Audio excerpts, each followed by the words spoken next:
ಶ್ರೀ ಗುರುಭ್ಯೋ ನಮಃ. ಸ್ವಸ್ತ್ಯಸ್ತು ಸತಾಂ. ಭಾಗವತ ಮೋದ ಪರೀಕ್ಷಾರ್ಥಿಗಳಿಗೆ ಹಾಗೂ ಶ್ರೋತೃಗಳಿಗೆ ಸ್ವಾಗತ. ಇದೀಗ ಭಾಗವತ ಮೋದದ 9ನೇ ಎಪಿಸೋಡ್ ಪ್ರಾರಂಭಗೊಳ್ಳುತ್ತಾ ಇದೆ. ಇವತ್ತಿನ ಪಾಠವನ್ನು ಪ್ರಾರಂಭ ಮಾಡೋಣ. ನಿನ್ನೆ ಸುಮಾರು 69 ಪ್ರಶ್ನೆಗಳವರೆಗೆ ಚಿಂತನೆ ನಡೆದಿತ್ತು. ಆ ಚಿಂತನೆಯಲ್ಲಿ ಎಂತಹ ಬದುಕು ಸಾರ್ಥಕ 67ನೇ ಪ್ರಶ್ನೆಯನ್ನು ಚಿಂತನೆ ಮಾಡಲಾಯಿತು. ಶ್ರೀಹರಿಯ ಜ್ಞಾನವನ್ನು ಸಂಪಾದಿಸಿದ ಬದುಕು ಸಾರ್ಥಕ ಬದುಕು ಅಂದರೆ ಯಾವುದು? Eat to live but do not live to eat. ಇದನ್ನು ನೆನಪಿಸ್ತಕ್ಕಂಥ ಆಂಗ್ಲ ಗಾದೆಯ ಒಂದು ಪ್ರಶ್ನೆ ಕೇಳಿದೆ, ಅದು ಅದರ ಉತ್ತರ. ಈ ಆಂಗ್ಲ ಗಾದೆಯ eat to live but do not live to eat, ಇದರ ಸಾರಾಂಶ ಏನು? ಮುಂದಿನ ಪ್ರಶ್ನೆ 69. ಬದುಕುವುದಕ್ಕಾಗಿ ತಿನ್ನು, ತಿನ್ನುವುದಕ್ಕಾಗಿ ಬದುಕುವುದಲ್ಲ. ನಮ್ಮ ಬದುಕಿನ ಸಾರ್ಥಕತೆ ಏನಾಗಬೇಕು? ಜ್ಞಾನ ಸಂಪಾದನೆ ಆಗಬೇಕು.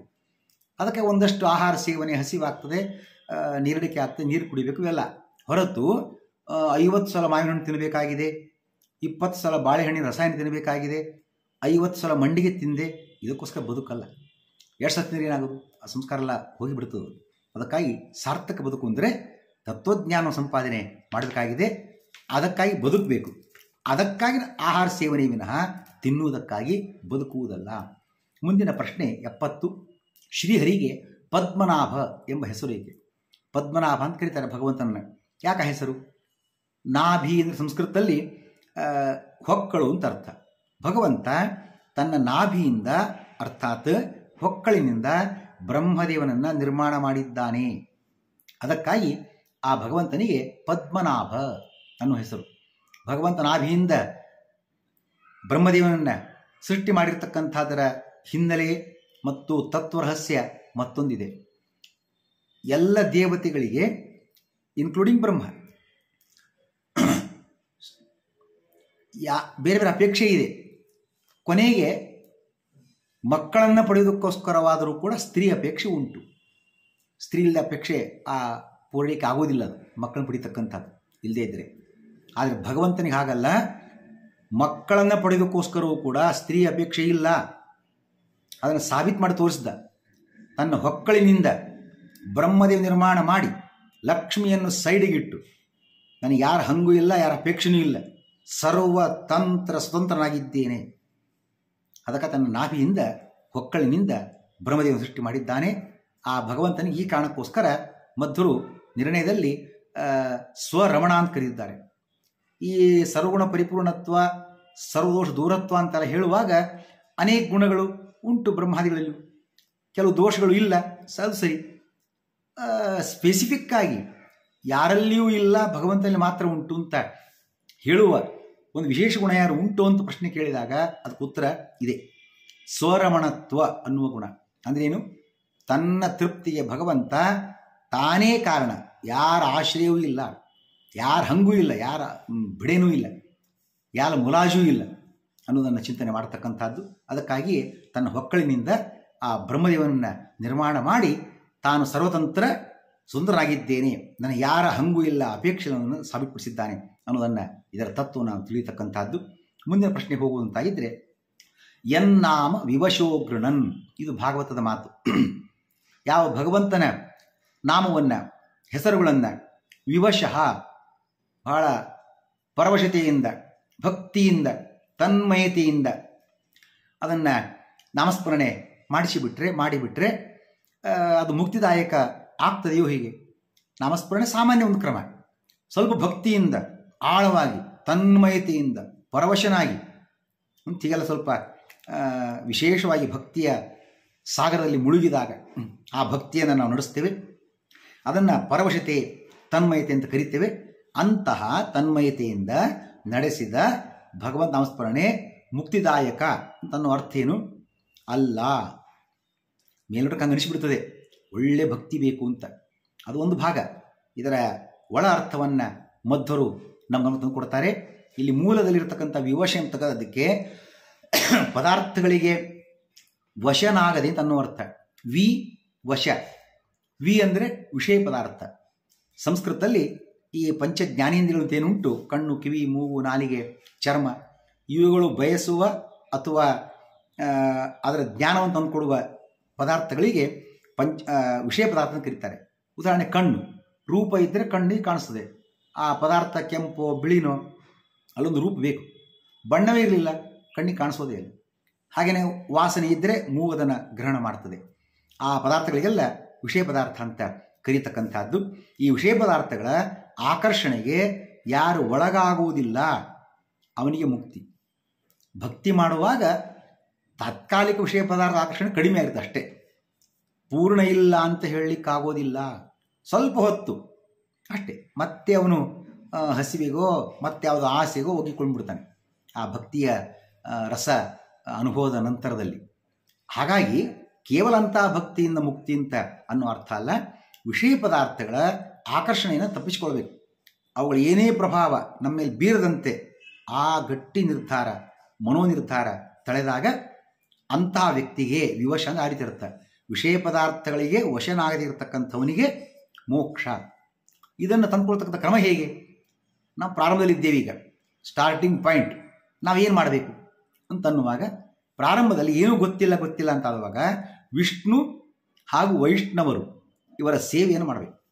ದೈಹಿಕವಾಗಿರ್ತಕ್ಕಂಥ ಪ್ರಯತ್ನ, ಅವರಿಗೇನು ಪೂಜೆಗೆ ಏನು ಬೇಕು ಪೂಜಾ ಸಾಮಗ್ರಿಗಳನ್ನು ಒದಗಿಸಿಕೊಡ್ತಕ್ಕಂಥದ್ದು, ಪಂಚಾಮೃತಕ್ಕೆ ಹಾಲು ಹಣ್ಣು ಮುಂತಾದ ಒದಗಿಸಿಕೊಡ್ತಕ್ಕಂಥದ್ದು, ಅವರ ಸೇವೆ ಏನೆಲ್ಲ ಬಟ್ಟೆ ತರತಕ್ಕಂಥದ್ದು, ಮತ್ತೇನೋ ಅವರು ಕೆಲಸ ಹೇಳ್ತಾರೆ ಕೆಲಸ ಮಾಡತಕ್ಕಂಥದ್ದು. ಹಾಗಾಗಿ ವಿಷ್ಣು ಮತ್ತು ವಿಷ್ಣು ಭಕ್ತರ ವೈಷ್ಣವರ ಸೇವಾರೂಪದ ದೈಹಿಕ ಪ್ರಯತ್ನ ಮಾಡಬೇಕು. ಇದರಿಂದ ಏನಾಗ್ತದೆ, ಭಗವಂತ ದೇವರು ಪ್ರಸನ್ನರಾಗಿ ಅನುಗ್ರಹ ಮಾಡ್ತಾರೆ. ಅವನಿಗೆ ಒಂದಷ್ಟು ಜ್ಞಾನ ಸಂಪಾದನೆಯ ಮಾರ್ಗವನ್ನು ಕರುಣಿಸ್ತಾರೆ. ಯಾರೊಬ್ಬ ಗುರುಗಳನ್ನು ಗಂಟು ಹಾಕಿಕೊಡ್ತಾರೆ, ಇವನಿಗೆ ಓದುವ ಬುದ್ಧಿಯನ್ನು ಕೊಡ್ತಾರೆ. ಆ ಗುರುಗಳ ಸಂಪರ್ಕ, ಓದುವ ಬುದ್ಧಿ ಎರಡೂ ಸೇರಿಕೊಂಡಾಗ ಒಂದಷ್ಟು ವಿಷಯದ ಜ್ಞಾನವಾಗುತ್ತದೆ. ಇದಾಗಿದ್ದು ಆ ಮೊದಲಿನ ತಪಸ್ಸಿನ ಮೂಲಕ ವಿಷ್ಣುವಿನ ಭಗವದ್ಭಕ್ತರ ವೈಷ್ಣವರ ಸೇವೆಯನ್ನು ಮಾಡಿದ್ದಕ್ಕೋಸ್ಕರ. ಹಾಗಾಗಿ ಅದು ಕೂಡ ಒಂದು ಸೇವಾ ಕ್ರಮ, ಜ್ಞಾನಕ್ಕೆ ಪೂರಕ ಅನ್ನೋದಕ್ಕೆ ನಾವು ತಿಳ್ಕೊಳ್ತಕ್ಕಂಥದ್ದು.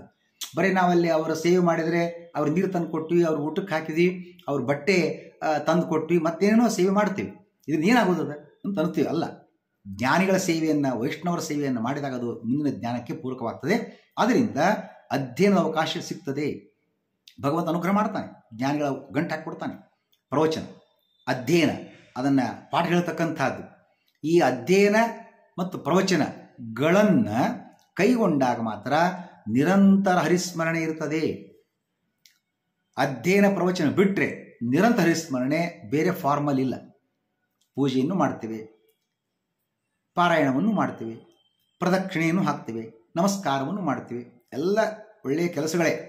ಆದರೆ ಅವುಗಳಲ್ಲಿ ಮನಸ್ಸು ಏಕಾಗ್ರವಾಗಿರಲಿಕ್ಕೆ ಸಾಧ್ಯವಾಗುವುದೇ ಇಲ್ಲ. ಉಳಿದ ಯಾವುದೇ ಕಾರ್ಯ, ಪಾಠ ಪ್ರವಚನವೊಂದನ್ನು ಬಿಟ್ಟು ಬೇರೆ ಯಾವುದೇ ಕಾರ್ಯ ತೆಗೆದುಕೊಂಡ್ರೂ ಕೂಡ ಮನಸ್ಸು ಏಕಾಗ್ರವಾಗಿರಲಿಕ್ಕೆ ಸಾಧ್ಯವಾಗುವುದಿಲ್ಲ. ಮನಸ್ಸು ಚಂಚಲವಾಗಿಬಿಡ್ತದೆ. ಕೈಯಲ್ಲಿ ಜಪಮಣಿ ಇರ್ತದೆ, ಮೊನ್ನೆ ನೋಡಿದ್ದಾಗಿದೆ. ಆ ಜಪಮಣಿ ಮಾಲೆ ತಿರುಗ್ತಾನೆ ಇರ್ತದೆ, ಮಣಿಗಳು ಮುಗಿದ ಮೇಲೆ ಯೋಚನೆ ಮಾಡ್ತಾನೆ, ಇದು ಮುಗಿದು ನಾನು ಮೊದಲು ಎಲ್ಲಿ ಹೋಗಬೇಕು, ಬ್ಯಾಂಕಿಗೆ ಹೋಗಬೇಕು, ಮಾರ್ಕೆಟ್ಗೆ ಹೋಗಬೇಕು, ತರಕಾರಿ ತರಬೇಕು, ಹೀಗೆಲ್ಲ ಏನೇನು ಯೋಚನೆಗಳು. ಹಾಗೆ ಲಕ್ಷ್ಯ ಆ ಕಡೆಗೆ ಇರ್ತದೆ. ಇದು ಒಂದು ಭಾಗ. ಪ್ರದಕ್ಷಿಣೆ ಹಾಕುವಾಗಲೂ ಅಷ್ಟೇ, ಯಾರೋ ಬರ್ತಾರೆ, ಓಹೋ ನಮಸ್ಕಾರ ಸ್ವಾಮಿ, ನಮಸ್ಕಾರ ಮಾಡದೇ ಇದ್ದರೆ ಈ ರಾಯರು ಬೇಸರಗೊಳ್ತಾರೆ, ಮಾಡಿದರೆ ಒಳಗಿನ ರಾಯರು ಅಂದರೆ ಅವ್ರನ್ನ ಬಿಟ್ಟು ಇವರು ನಮಸ್ಕಾರ ಮಾಡಿದ್ದಕ್ಕೆ ಅವ್ರು ಬೇಸರಗೊಳ್ತಾರೆ. ಏನು ಮಾಡೋದು? ಸಮಸ್ಯೆ. ಒಳಗಿನ ರಾಯರು ಸುಮ್ಮನೆ ಇರ್ತಾರೆ, ಅವ್ರೇಂತ ಉಪದ್ರವಕಾರಿ ಅಲ್ಲ. ಇವರು ಕಷ್ಟ ಪಕ್ಕದಲ್ಲಿದ್ದಾರೆ, ನಮ್ಮ ಓಣಿಯಲ್ಲೇ ಇದ್ದಾರೆ, ನಮ್ಮ ಬೀದಿಯಲ್ಲೇ ಇದ್ದಾರೆ, ಈ ಕಡೆ ಲಕ್ಷ್ಯ. ಹೀಗೇನೇನು. ಹಾಗಾಗಿ ಬೇರೆ ಕಾರ್ಯ ಮಾಡುವಾಗ ನಮ್ಮ ಲಕ್ಷ್ಯ ಭಗವಂತನಿಗೆ ಇರೋದಿಲ್ಲ. ಅದಕ್ಕಾಗಿ ಪಾಠ ಪ್ರವಚನ ಶ್ರೇಷ್ಠ ಅನ್ನೋ ಮಾತನ್ನು ತೈತ್ತರೀಯ ಉಪನಿಷತ್ ತಿಳಿದೆ. ತದ್ಧಿ ತಪಃ. ನಿಜವಾದ ತಪಸ್ಸು ಅಂದರೆ ಅದೇ. ಯಾವುದದು? ಸ್ವಾಧ್ಯಾಯ ಪ್ರವಚನೇವ. ತಾನು ಅಧ್ಯಯನ ಮಾಡಬೇಕು, ಇನ್ನೊಬ್ಬರಿಗೆ ಪಾಠ ಹೇಳಬೇಕು, ಪ್ರವಚನ ಮಾಡಬೇಕು. ಇದೇ ನಿಜವಾದ ತಪಸ್ಸು. ಯಾಕೆ? ಉಳಿದ ಕಾರ್ಯಗಳಲ್ಲಿ ಮನಸ್ಸು ಚಂಚಲವಾಗುವಂತೆ, ವಿಚಲಿತವಾಗುವಂತೆ ಈ ಪಾಠ ಪ್ರವಚನಗಳಲ್ಲಿ ಮನಸ್ಸು ಚಂಚಲವಾಗುವುದಿಲ್ಲ. ಹೇಗೆ ಹೇಳ್ತೀರಿ? ಇಲ್ಲೂ ಆಗ್ಬೋದಲ್ಲ. ಪಾರಾಯಣ ಮಾಡುವಾಗ ಆಗ್ತದೆ ಅಂತ ಹೇಳ್ತೀರಿ, ಪ್ರದಕ್ಷಿಣೆ ಹಾಕುವ ನಮಸ್ಕಾರ ಚಂಚಲವಾಗ್ತದೆ ಅಂತ ಹೇಳ್ತೀರಿ, ಮತ್ತು ಇಲ್ಲೂ ಆಗ್ಬೋದಲ್ಲ. ಇಲ್ಲ. ಪಾರಾಯಣ ಮಾಡುವಾಗ, ಪ್ರದಕ್ಷಿಣೆ ಹಾಕುವ ನಮಸ್ಕಾರ ಮಾಡುವಾಗ ಮನಸ್ಸು ಚಂಚಲವಾದರೂ ಕೂಡ ಪಾಠ ಪ್ರವಚನದಲ್ಲಿ ಚಂಚಲವಾದ ಸಾಧ್ಯತೆ ಇಲ್ಲ. ಯಾಕೆ? ಅಕಸ್ಮಾತ್ ಮನಸ್ಸು ಚಂಚಲವಾಗಿ ಬಿಟ್ಟರೆ ಲಕ್ಷ್ಯ ಎಲ್ಲೂ ಹೋಗಿಬಿಡ್ತದೆ. ನಾನು ಏನೋ ಹೇಳ್ತಾ ಇದ್ನಲ್ಲ, ಏನು ಹೇಳಿದೆ ಅಂತ ಕೇಳೋ ಬಾಳಿ ಬರ್ತದೆ. ಹಾಗಾಗಿ ಲಕ್ಷ್ಯ ಇರಲಿಕ್ಕೆ ಬೇಕು. ಲಕ್ಷ್ಯ ಇದ್ದಾಗಲಷ್ಟೇ ಆ ಪಾಠವೋ ಪ್ರವಚನವೋ ಮುಂದುವರಿತದೆ ವಿನಃ ಬೇರೆ ಸಂದರ್ಭ ಇಲ್ಲವೇ ಇಲ್ಲ. ಅದಕ್ಕಾಗಿ ವಿಷ್ಣು ವೈಷ್ಣವರ ಸೇವೆಯಿಂದ ಅಧ್ಯಯನ ಮತ್ತು ಪ್ರವಚನಾಭ್ಯಾಸ ಕೈಗೂಡುತ್ತದೆ. ಅದರಿಂದ ನಿರಂತರ ಹರಿಸ್ಮರಣ ರೂಪ ಮಾನಸಾಭ್ಯಾಸ, ಅದು ಕೇವಲ ಪಾಠ ಪ್ರವಚನದಲ್ಲಿ. ಅಂತಿಮವಾಗಿ ಇದನ್ನೇ ಸ್ವಲ್ಪ ಬೆಳೆಸ್ಕೊಂಡು ಹೋದಾಗ ವಿಷಯಾಸಕ್ತಿ ರಹಿತನಾಗಿ, ವಿಷಯ ಪದಾರ್ಥ ಹಿಡಿತದಿಂದ ಮುಕ್ತನಾಗಿ ಅವನು ಆ ಮುಕ್ತಿಯನ್ನು ಪಡ್ಕೊಳ್ತಾನೆ ಅಂತ ಹೇಳಿದ್ದು. ಶಾರೀರಾತ್ ವಾಚಿಕಾಭ್ಯಾಸ, ವಾಚಿಕಾತ್ ಮಾನಸೋ ಭವೇತ್, ಮಾನಸಾತ್ ವಿವಶಾತ್ ಮುಚ್ಯೇತ್, ನಾನ್ಯಥಾ ಮುಕ್ತಿರಿಷ್ಯತೆ ಅನ್ನುವ ಬ್ರಹ್ಮವಿವರ್ತ ಪುರಾಣ ಕೂಡ ಶರೀರ ಕಾರ್ಯಕ್ಕಿಂತ ಮಾತಿನ ಕಾರ್ಯ ಪಾಠ, ಅದಕ್ಕಿಂತ ಮನಸ್ಸಿನ ಹರಿಸ್ಮರಣೆ, ಅದರಿಂದ ಮೋಕ್ಷ ಪಡಿತಾನೆ ವಿನಃ ಬರೀ ತಾತ್ಕಾಲಿಕವಾಗಿರತಕ್ಕಂಥ ಪರವಶತೆ ಭಕ್ತಿಯಿಂದ ಅಲ್ಲ ಅನ್ನೋ ಮಾತು ಬ್ರಹ್ಮವೈವರ್ತ ಪುರಾಣವನ್ನು ಮಧ್ವರು ಉಲ್ಲೇಖಿಸಿ ನಮ್ಮ ಗಮನಕ್ಕೆ ತಂದುಕೊಟ್ಟಿದ್ದಾರೆ. ಇವತ್ತಿಗೆ ಪಾಠವನ್ನು ಮುಗಿಸೋಣ. ಶ್ರೀಕೃಷ್ಣ.